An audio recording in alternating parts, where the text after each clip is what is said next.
សូមទេវតាម្ចាស់ទឹកដីនិងវត្ថុស័ក្តិសិទ្ធិព្រមទាំងដួងព្រលឹងដូនតាខ្មែរទាំងអស់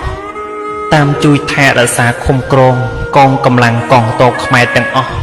សូមឲ្យបានទៅនឹងសុខសុវត្ថិភាព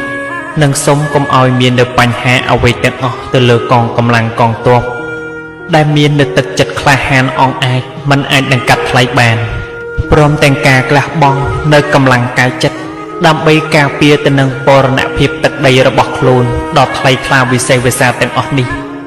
សូមអំណាចនៃបុណ្យកុសលនិងមហាគុណរបស់ពុព្វបុរសខ្មែរគ្រប់ចំនួនទាំងអស់ជួយបីបាច់ថែរក្សានិងឃុំក្រងកងកម្លាំងកងទ័ពទាំងអស់ឲ្យមានទៅនឹងសុខភាពល្អឈ្នះអស់មេសត្រូវដែលឈ្លានពានទឹកដីសុវណ្ណភូមិនិងជោគជ័យគ្រប់ភារកិច្ចទាំងអស់កុំបីអាក់ខានឡើយសូមទេវតាម្ចាស់ទឹកដីនិងវត្ថុស័ក្តិសិទ្ធិព្រមទាំងដួងព្រលឹងដូនតាខ្មែរទាំងអស់តាមជួយថែរក្សាឃុំក្រងកងកម្លាំងកងទ័ពខ្មែរទាំងអស់សូមឲ្យបានទៅនឹងសុខសុវត្ថិភាពនិងសូមកុំឲ្យមាននៅបញ្ហាអ្វីទាំងអស់ទៅលើកងកម្លាំងកងទ័ព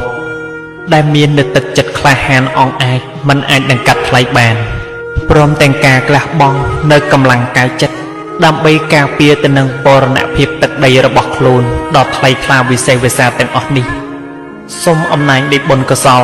និងមហាគុណរបស់ពុព្វបុរសខ្មែរគ្រប់ចំនួនទាំងអស់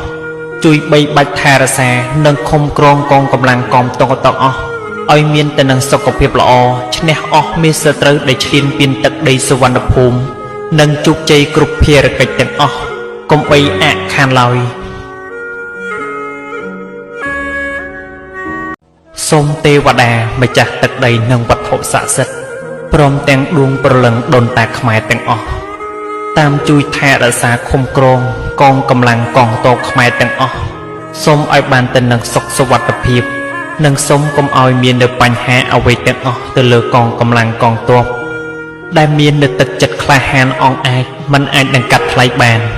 ព្រមទាំងការក្លះបង់នៅកម្លាំងកាយចិត្តដើម្បីការពារទៅនឹងបរណភាពទឹកដីរបស់ខ្លួនដ៏ថ្លៃថ្លាវិសេសវិសាលទាំងអស់នេះសូមអំណាចនៃបុណ្យកុសលនិងមហាគុណរបស់ពុព្វបុរសខ្មែរគ្រប់ចំនួនទាំងអស់ជួយបីបាច់ថែរក្សានិងឃុំក្រងកងកម្លាំងកងទ័ពទាំងអស់ឲ្យមានទៅនឹង